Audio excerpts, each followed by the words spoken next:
Right, ladies and gentlemen, settle down, please, as we're going to start this session. And first to present her paper is Datuk Fadilah Baharin, who is the Director General of the Department of Standards Malaysia, which is the national standards and accreditation body of the country. So with that, Datuk, silakan.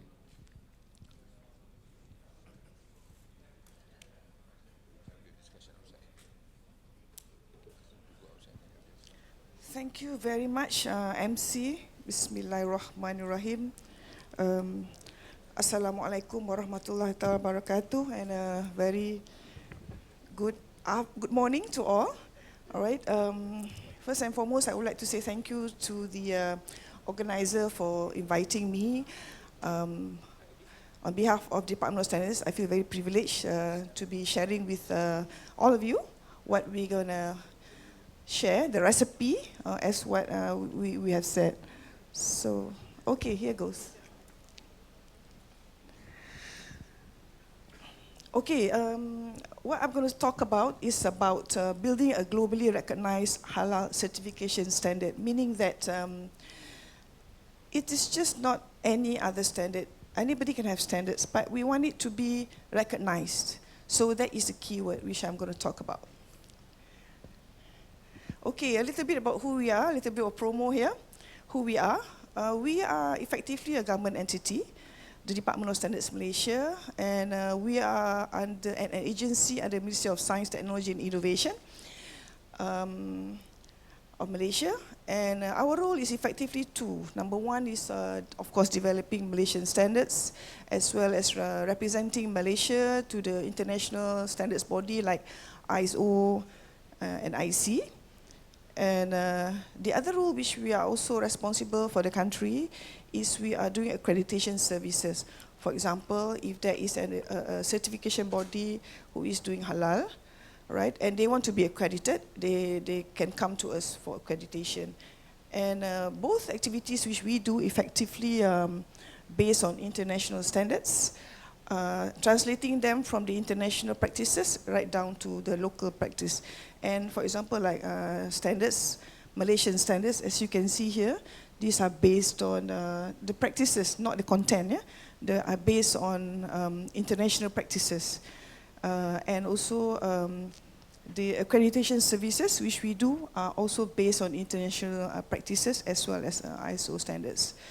And both of these activities which we do are not mandatory. They are voluntary in nature, as warranted by the World Trade Organization. So in order for us to be world class, we cannot impose what we do, but we can encourage. That means the word is make to be voluntary in nature. Okay. Okay, as I mentioned earlier on, why is the halal Malaysian standard credible? I hope for a fact that some of you have seen the list of halal standards which Malaysia has developed. We started in the year way back 2000, and until today we have about, I believe, 12 or 13 Malaysian standards on halal. Of course, when we talk about the halal Malaysian standards, it is world class. Why it is world class? Because number one, we have followed the principles of the World Trade Organization. Even though it is about halal, but we believe that if we were to do it right from the start, right, on the development of this standard, applying the principles of World Trade Organization, we believe that it will be accepted, regardless of from where you are from. Hence, one of the key areas which we are looking at are applying the governance and the principles of World Trade Organization. That means that the standard which we have developed must be receiving consensus from many stakeholders. And when we develop, it must be open, meaning that before the standard are done, there's going to be a public comment, meaning that if you are not in the inner circle, you must be able to comment when it is made public for public comment. So this is what we're talking about, openness. And of course, being transparent, meaning that whatever standards that is being developed and things like that, people know there's nothing secret about it.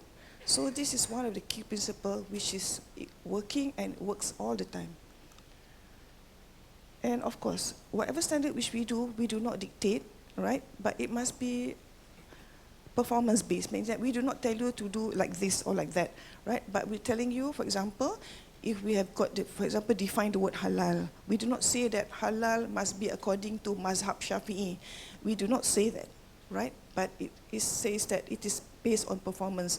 And if in your country, for example, like Malaysia, we are practicing mazhab Shafi'i, so it applies to our local.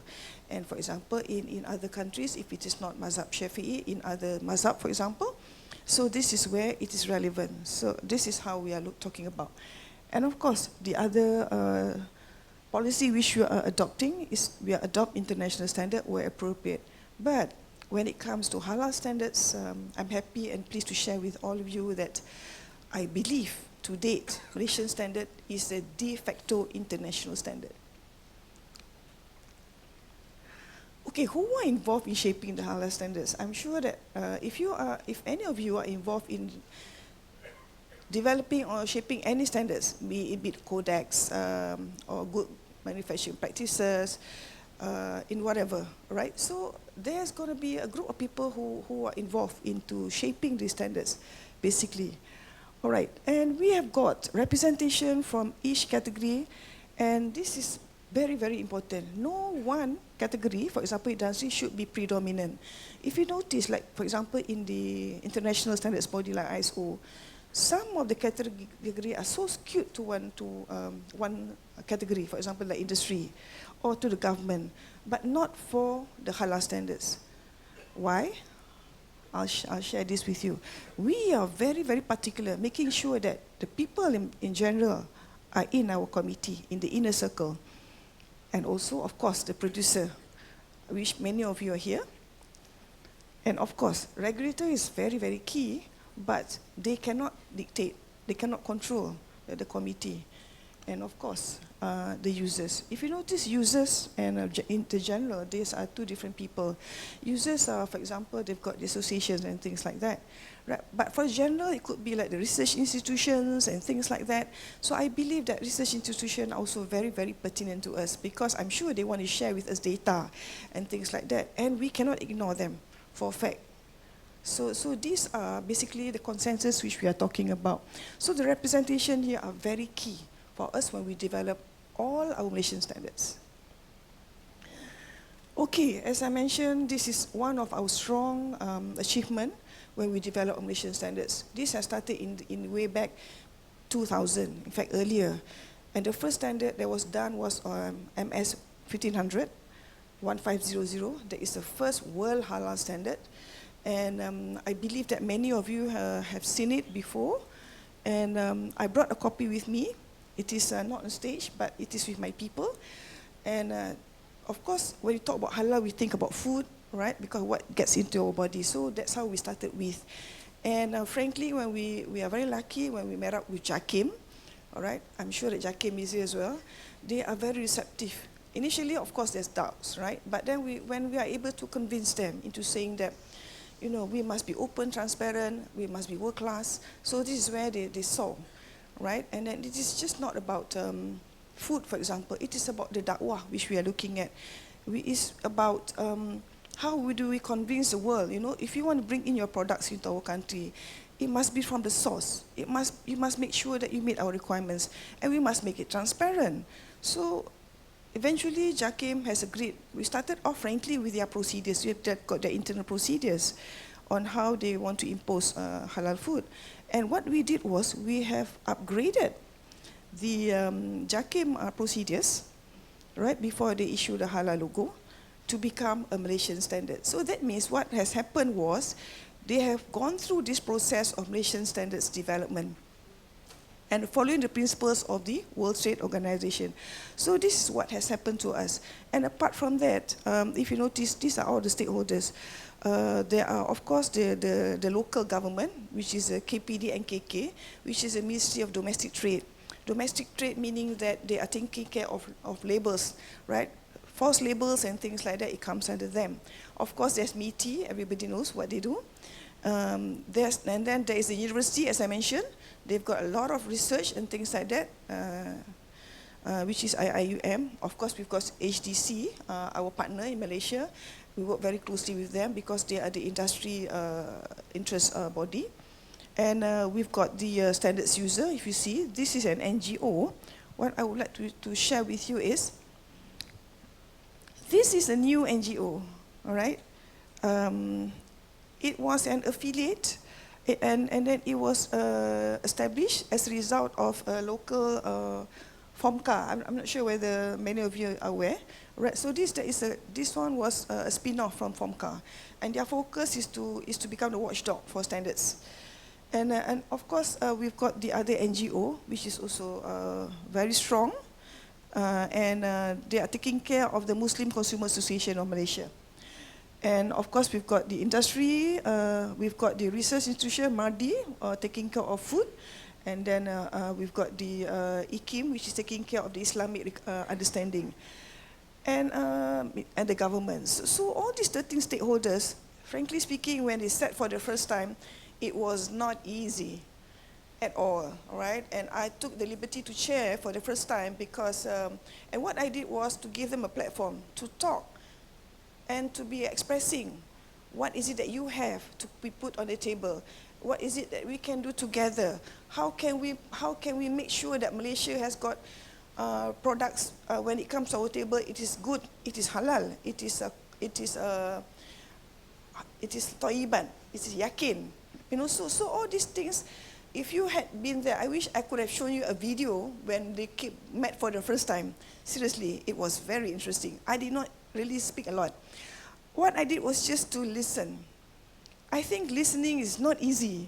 Betul tak? Kan? It's not easy, you know. I'm telling you. And these are all bukan calang. Sorry, I know I sometimes speak a little bit of Malay. All right. Everybody wants to speak, for example. So we need to give them the platform. So this is one of the key ingredients I would like to share with all of you. We have to give this platform for all of them to speak, right? And when they speak, they are all right, for example. And frankly speaking, the first halal standard that was established in the year 2000, it took us 2 years. So 2000 minus 2 is 1998. So we started, frankly, in 1998. A lot of fighting, which is normal, and healthy fighting, right? And eventually, they came to consensus, and alhamdulillah. So what we see today, the MS 1500, is effectively, all right, a consensus of all of these stakeholders in Malaysia.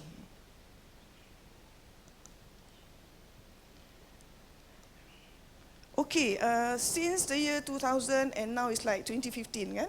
2015, so we have about 21 standards. I would like to say thank you to all of our experts, including my people in my office, Standards Malaysia, because if you believe we started with food, and then after that, when you talk about food, how will we do transport our food? Kan, logistic comes in, and then after that, some people say it's just not about food, you know, it is also about our makeup, kan, right? I pun pakai juga makeup tu, so I need all these things, you know, kena yakin, perfume. For example, all these actually were all on the table, so we have a list of issues. And then after that, the latest one, I'm very proud to share with all of you, is on the pharmaceutical, kan? Our Panadol and things like that, you know, our vitamins. So all of these standards which we have managed to eventually develop were also, they ran through the whole process of what I mentioned. The World Trade Organization, the governance part of it, which we are the owner of it, right? But the experts, including, you know, from the multinationals like Petronas, they came in, the big pharmaceutical companies like CCM, they came in, because they believe that something needs to be done to be making sure that whatever that we take in, at least for Malaysia, kita yakin, you know, yakin. So that is a very, very important word for us in Malaysia. And little do they realize when they do that in Malaysia, I have a parallel thinking as well. I'm going to sell this standard, you know, out from Malaysia. And standing here today, alhamdulillah, I feel very pleased to be sharing with all of you that we have gone beyond borders. And 21 standards comprises of not only on food, cosmetics, logistics, as well as even definition. We even have got ISO 9000 for Islamic, for the Muslim way. And if you notice, many companies, if they want to be certified to ISO 9000, they are certified to ISO 19000 MS. So this is a new standard, not so new, but it is the mirror of ISO 9000. Okay? Okay, how do we make this global? Frankly speaking, I believe that we must share, betul tak, right? If you have it, tapi you tak share, you simpan sorang-sorang ilmu, the knowledge that we have, to me it goes nowhere. And I believe that the little that we do, the dakwah that we do, very little it is. We hope that it is able to spread, right? And this is what we hope to do, and we are doing it. Together, as I said, I have got meaty colleagues, HTC here, we've got Jakim and all of these friends, for example, in whatever platform that they have, we are speaking the same language. So that is very, very important. We do not, right? So for ASEAN, right, within ASEAN is 10, Malaysia, Indonesia, and so on, right? Everybody has got their own halal standards, for example. But then again, we believe that we should talk to each other. There are 2 platforms in ASEAN. One is the ASEAN Consultative Committee for Standards and Quality. This has been happening even since the way 2006 and earlier. At the moment, this ACCSQ, if you see here, they do not talk about halal at all, but they talk about anything else, standards on transportation, medical device, electrical products, and things like that, right? However, there is this new baby here, which is happening, ASEAN Working Group on Halal. And I think everywhere where we go, we talk about food first, because I think it goes into the body, right? So this is still, we are talking, and still talking, and we have to be patient, and we are still talking, right? So I believe musyawarah, talking to each other, understanding each other, listening to each other is very, very important. And before we go global, we believe that we should start with ASEAN. Right? And of course, ASEAN, ada ASEAN plus, for example, ASEAN Japan, ASEAN China, ASEAN India, ASEAN Korea, banyak lah, right? So these are all our partners who are actually looking at us, but they are not able to come in at the moment, because I think we need to speak with one voice. So this is happening now, and we hope that we can come to consensus. And Standards Malaysia, we are very active here, and at the same time, we are supporting Jakim here, and also MITI, right? So as I said, we go as a team. We don't believe that I sit here and that's it, no. Of course, we have to respect. For example, here, Standards Malaysia lead, and our Jakim and HDC comes in. And here, MITI leads, right? And HDC and Standards Malaysia come in, for example. Now, the other forum, which we are working very, very closely now, this is new. New in the sense that it's happening right. I'm sure many of you have heard of it, but to those of you who have not, this is at the level of the OIC. All right, OIC, we believe that the Muslims must come together for a start, and then let's talk common language. So we are happy, we have put up all our standards at the level of technical committee. So there's one on food, which is happening now, very, very active. This is also new, cosmetic. It has not gone so much, because I think what happens here is we need to explain to them, what needs to go in and why. And then, of course, the accreditation. This is very, very important, because this is what all of you see, right? You see Jakim, and then you see all the other certification bodies. Me and Anwar, we talked earlier on. I think Anwar might want to touch a little more about that. For example, I will not touch about that, the accreditation. So, at the level of the OIC, the SMIIC is happening now, and we believe that together we are able to have a consensus, to have got one regional standard, and hopefully it's for the world at the SMIIC SMIC, right? So at the international forum, this is it, and at the regional forum, this is it. So at the moment, it is not, we believe that let's work together at this platform. Those of you who are interested can come and talk to me later, but I believe that let's start right, I believe, right? Let's not rush into it, and slowly and surely, inshallah, All right, the standards that we have developed will not go to waste. It will be recognized. And of course, why globally recognized? As I mentioned, if it is globally recognized, if you are a producer, of course you're going to have your bottom line increase, and so on and so forth. But what is important here is this red line. One standard, your standard, New Zealand standard, Anwar, Malaysian standard, the UAE standard, Indonesian standard, we all have got the same standard to help our friends from the industry to meet these requirements, and effectively you can sell. So that's the principle of it. Okay, as I said, this is my last slide. So I believe that, in fact, all of us believe, and this is a motherhood statement, what we have, right, if it is globally recognized, the process and all, we are able to embrace the principle. I think that is the Sunnah in the Quran, and we are able to strive for the betterment, not only for trade, but also for the business community. So which just means that it is for the social benefit and for you as well as for me, inshallah. Thank you very much. So my time is up. Terima kasih, thank you very much, Datuk Fadilah. We'll take questions after the second speaker has presented his paper, and with that, it's my pleasure to call upon Dr. Anwar Ghani, who is the chairman of the Halal Advisory Council of New Zealand and former president of the Federation of Islamic Associations of New Zealand, to present his paper.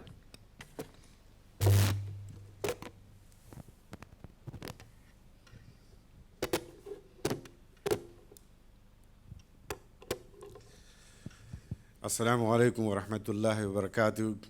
Good morning, and may I also greet you in our native language, Kia ora koutou. This is indeed a pleasure to come here to Malaysia, a place which I really love visiting because, as my dear sister, she explained that everything which is available in Malaysia to eat is halal, so we don't ask for that, is it certified or not, but it's a pleasure to consume whatever you wish to consume. So those who are living here, you are living certainly at a very nice place. But going forward, so it was a very good introduction in terms of what the standard means and how it is developed and how it's implemented, how it is networked and globally really pushed for. And what I'm going to present to you this morning is somebody who administered how the halal certification should be monitored, and then advised the government in terms of setting these things up. And now I'm at the other side as a businessman involved in the export of the ingredients and the products, so I can speak from those perspectives. I'm going to make it very simple, but hoping that we will be engaging in more Q&A sessions and learning. That's the outline which I've got to present this morning. Briefly looking at what is our consumer basis, and then looking at the food security index, and then building up from there and looking at that why do we need these standards, and then the challenges facing us in terms of developing these standards which can be pushed at the global level. I'm going to look at the impact from the consumer perspective as well as from the producer's perspectives. And to bring it all together as a conclusion in terms of recommendations. So bear with me as I go along. That we are huge consumers. Our global population is estimated to be about 1.6 billion. This was in 2010. I'm sure that we pushed along. We are very good producers. And we are about 24%, nearly a quarter of the global population currently. We are projected that we will increase 27% in 2030 and nearly 1/3 of the global population in 2070, if that research from the Pew Institute from US is to be believed. And this particular region, that the Asia-Pacific region, is home of 1 billion Muslims. So I think that the movement of uniting and developing the global standards really sits right here. Of course, it has to go through the consultation process, but this is the biggest consumer base where things are happening and will be happening in future as well. Again, from consumer-centric perspective, we look at the top 10 countries which are listed in 2010, Malaysia is not there, but nevertheless it's wheeler and dealer in terms of its aspirations to become a halal hub, having a good infrastructure to push it forward. But these are, you can see that the numbers are really quite big. And in 2030, those are the projected figures in terms of this region, Asia Pacific region, really dominates the population consumer base. That was in terms of the numbers which we were looking at. Now, just looking at the numbers in terms of if you are a business person and looking at an economic term, these are again very big numbers. Food and beverages this is the data which I picked up from the Dubai Chamber of Commerce report, which was prepared last year, 2014, and also some of the other publications which have come through. So food and beverages is 1.1 trillion, and then pharmaceutical, I'm very glad to hear, and I really would like to put a plug for Malaysia and JAKIM and the Standards Authority here, that they at least have pushed the pharmaceutical agenda on halal and having that. So these are big numbers in the various segments of the market. Again, we need to drill down to, I don't know that how these have been calculated, but these are very, very significant numbers. Then we look at that, what is the food security index? We just heard yesterday that we have got nearly 60 million people who are displaced, and a lot of them are from Muslim countries. This is the index here. If you are living in the red area, you have got a lot of problems, because not only the food is less available, but also affordability is very poor. Those who are living in the green areas, they are the ones who are the net suppliers, and they are not Muslim countries. So that really sets the scene very quickly, and in between we have got food security, those who are importing some and have got some domestic productions. Oops, sorry. Oh, what am I doing? Really fast. I need to be concentrating here. And I'm just going to take a scenario just from the red meat production perspective, that the total red meat production in the Muslim countries, which are OIC members, is about just 30% of one single country, that is United States. This is according to data from the Food and Agriculture Organization, 2010. So very quickly we can see that we are potentially a huge consumer. We produce very little, but we have to rely on others to supply us. So our production can meet only 25% of the demand which we have, if we have the affordability to eat the meat.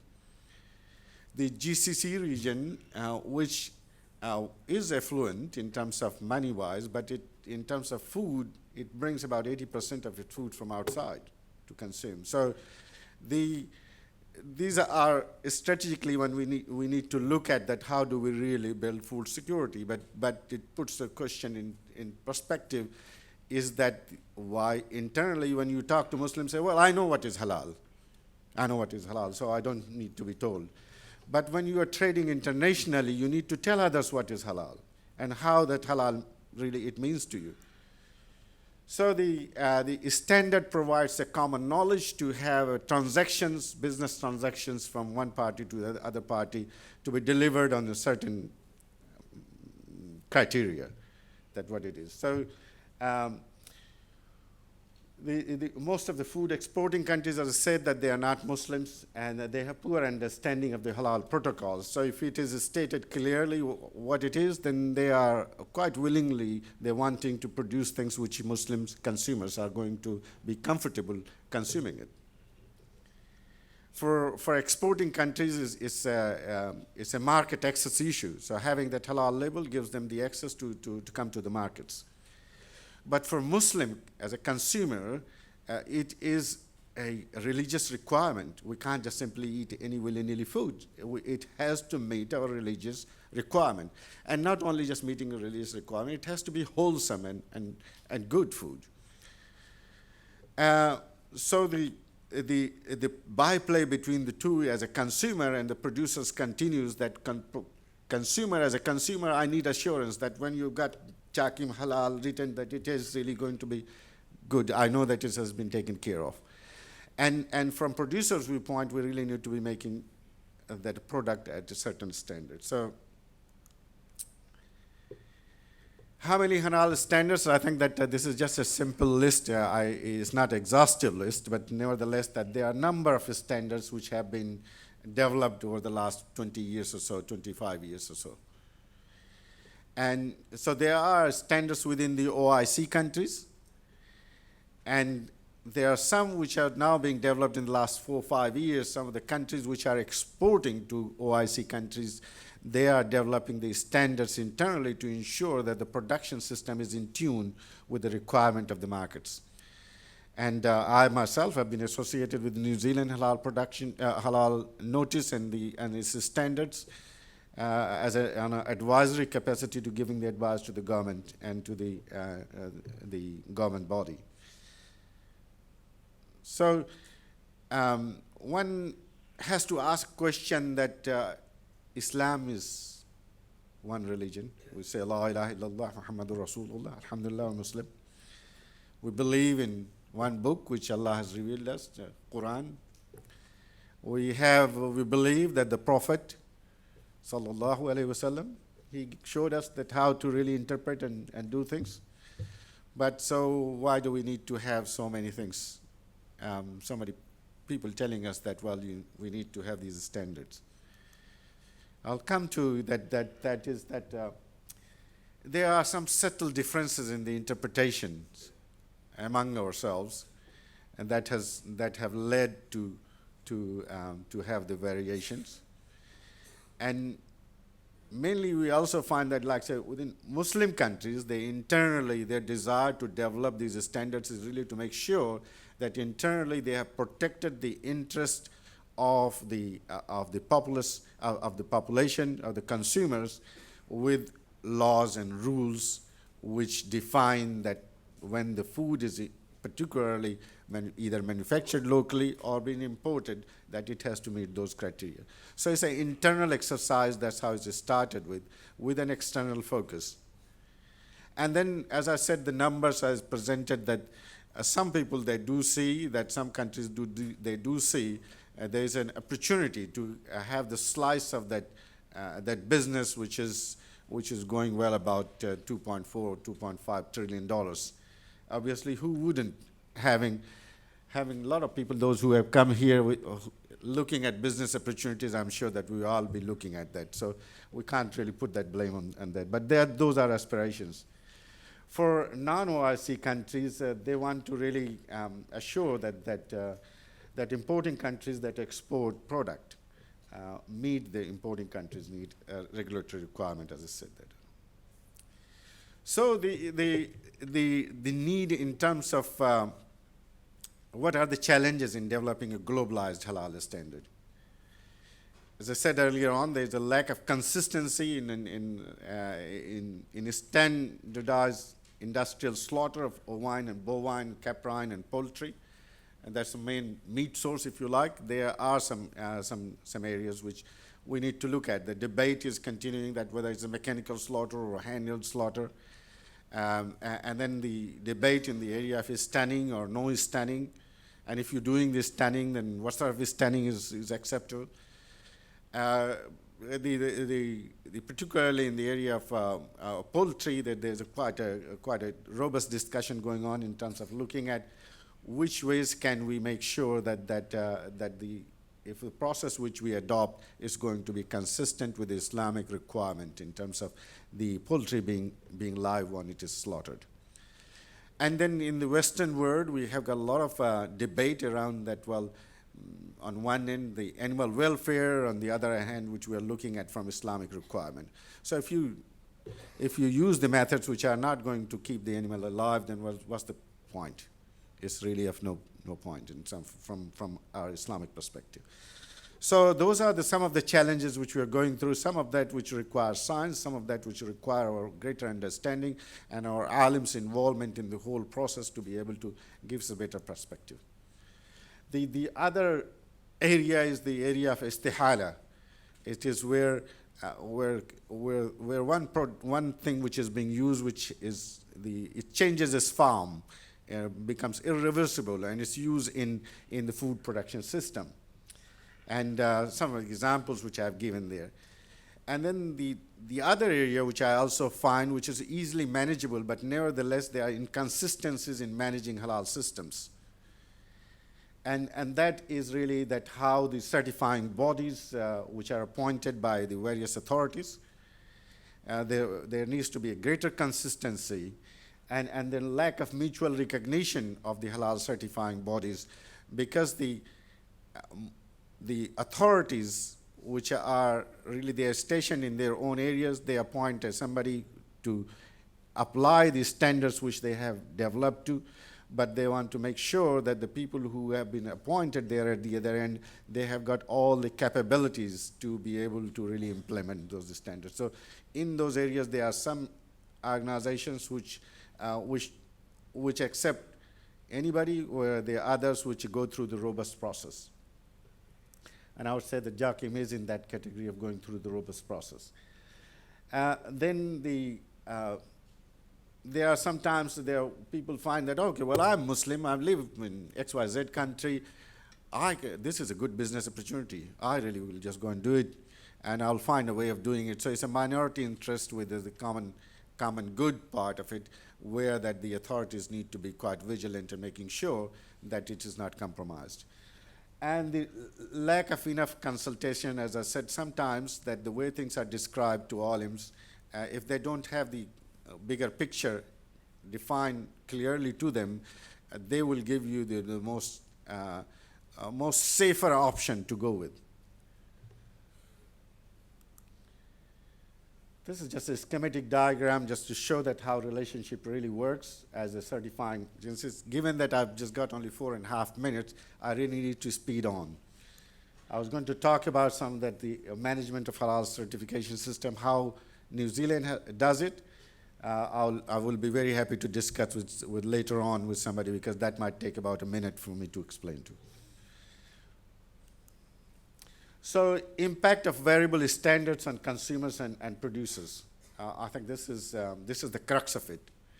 And that says that increase the variation, then it increases the cost to consumers, and it limits the access to consumers as well, because they can't meet those standards.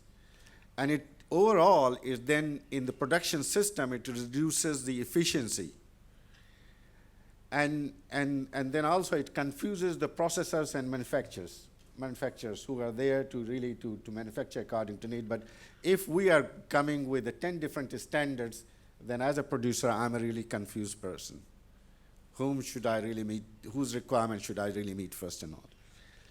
And variable halal standards make simple and straightforward a religion of Islam, which is an area of dawah which I'm quite passionate about. The religion of Islam, which is a very simple one, they make it really confusing to non-Muslim producers whose first encounter with the religion of Islam may be through this halal production system. So when we are thinking about this, we should really not forget that area either. Somebody who lives as a minority in a country which, alhamdulillah, is very peaceful, but nevertheless, from that perspective, it makes it very difficult to explain. So as I say, the GHS, Global Halal Standards, it's really based on Quran and Sunnah. Yes, we do know that that's the source of it, but let's bring some consistency on a broader level. GHD certainly will promote greater confidence in consumers, because there will be no room for controversies and confusions. It will enhance the consumer's confidence, because I know that it has got the seal of halal. Alhamdulillah. I don't need to ask any further question, because it has gone through that rigorous process. And it will create greater efficiencies. It will reduce compliance cost, and it will streamline production system.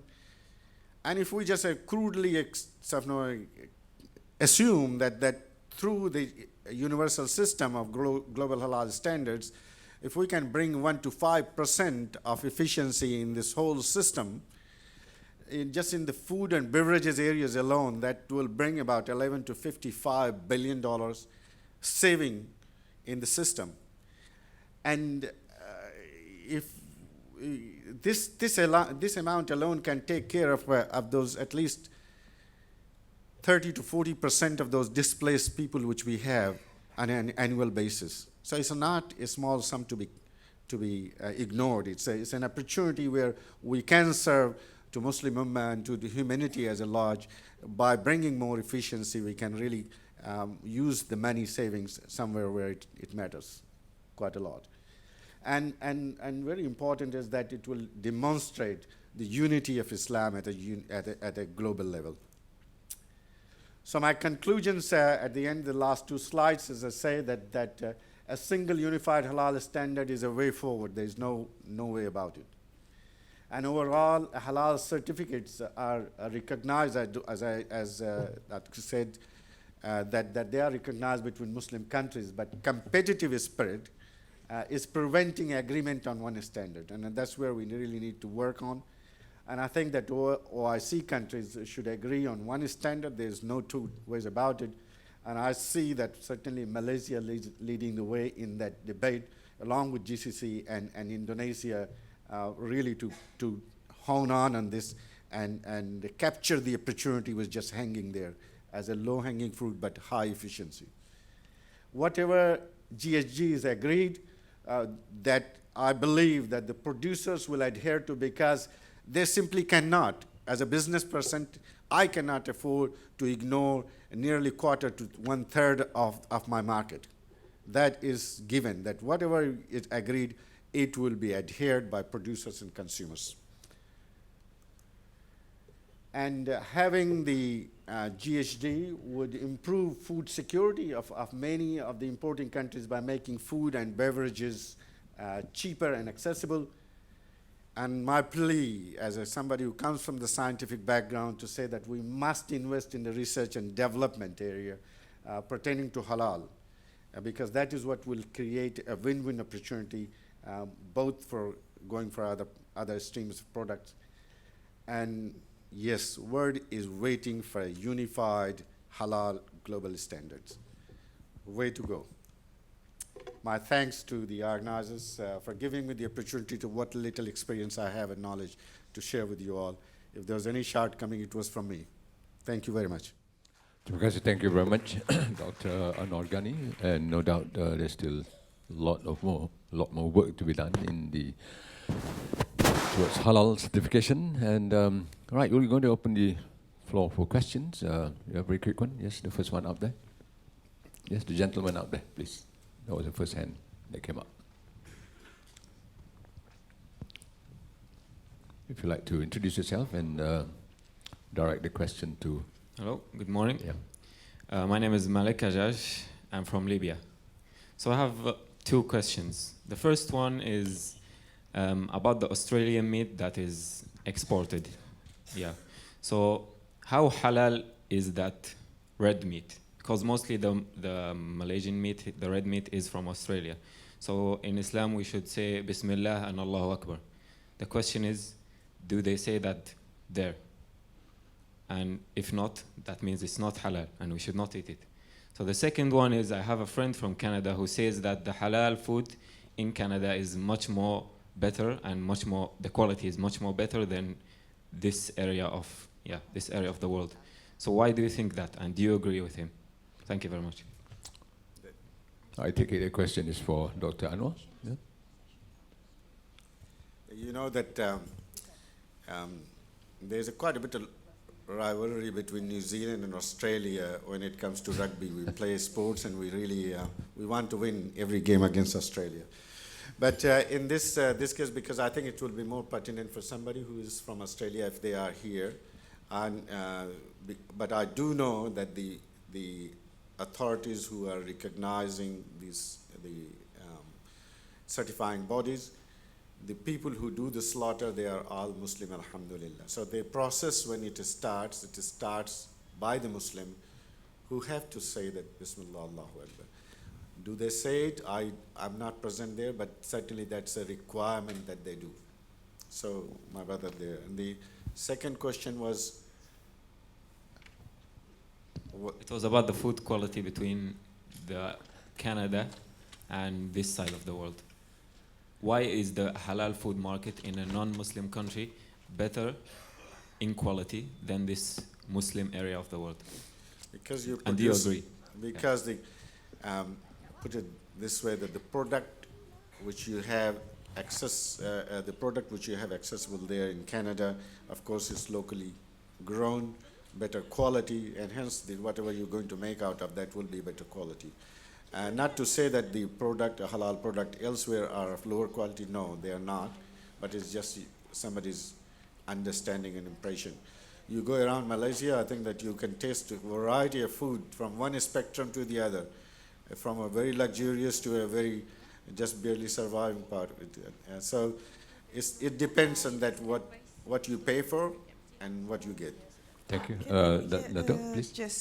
just to add on to what you just mentioned, actually it doesn't matter whether it's from Canada or New Zealand or Malaysia. What is important effectively once you have sacrificed the animal, for example, right, that's one process. We're talking about the whole process before it eventually gets to your plate. So, right, so that process is actually part and parcel of the standards requirement.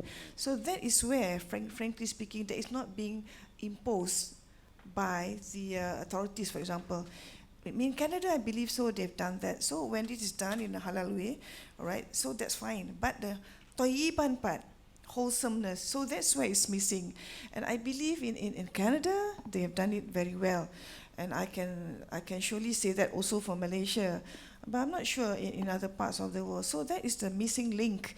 And this is where, when I talk about Malaysian standards, we have covered that as well. The preparation, as well as how do you handle, how do you store, how do you even get effectively to the consumer before it is being handled. So that is the missing link. So I hope that answers the question. All right, question here.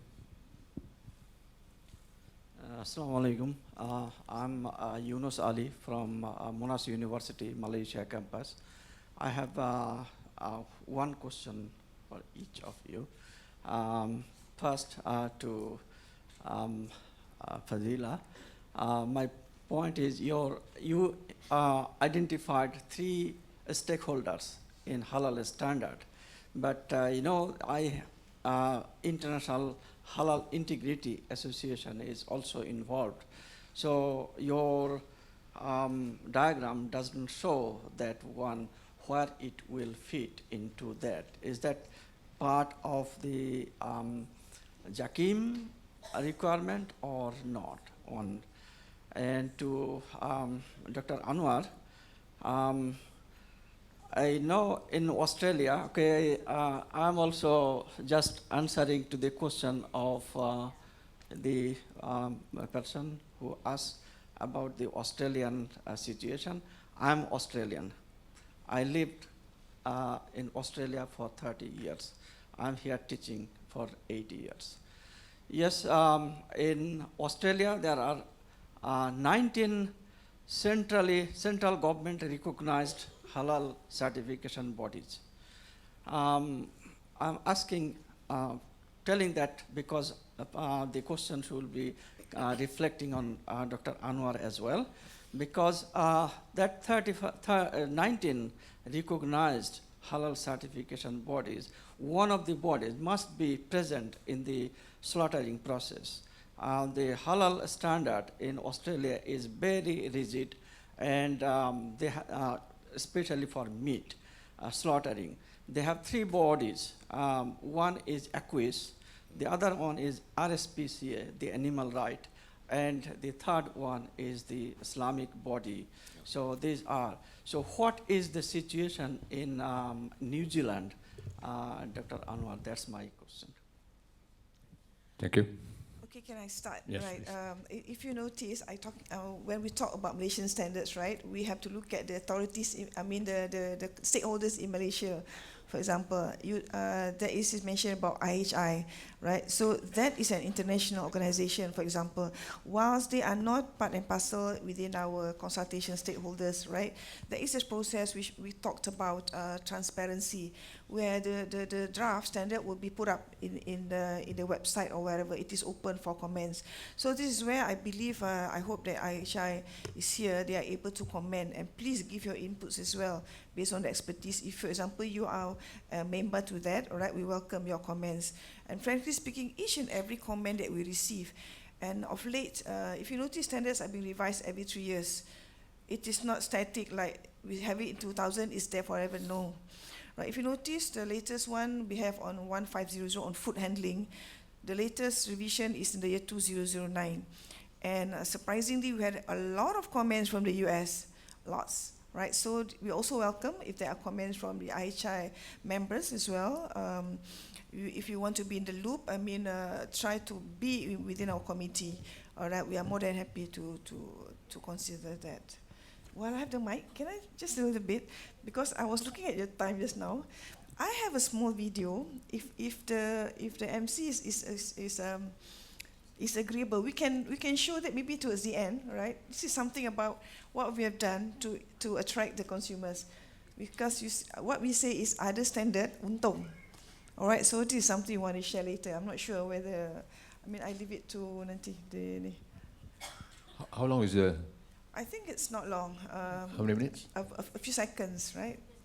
All right, 30 seconds. A very quick one. Is that all right? Is the video ready? That is very catchy, and the majority of our population in Malaysia actually are the young generations. You know, if you talk to them like this, they'll be bored. Okay. Yeah, here it is.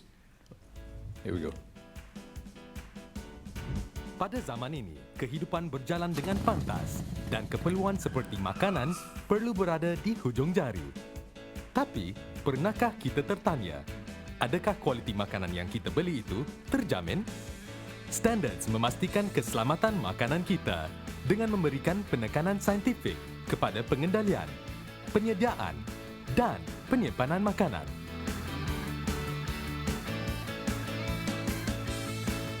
Terdapat pelbagai jenis standards yang melindungi para pengguna setiap hari.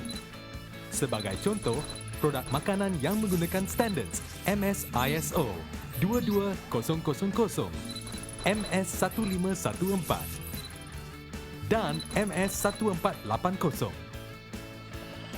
Pensijilan yang diiktiraf oleh Standards Malaysia seperti GMP dan HACCP akan membantu perniagaan anda berkembang ke pasaran antarabangsa. Pensijilan Halal Jakim pula boleh membantu anda mendekati 1.6 bilion pengguna di seluruh dunia.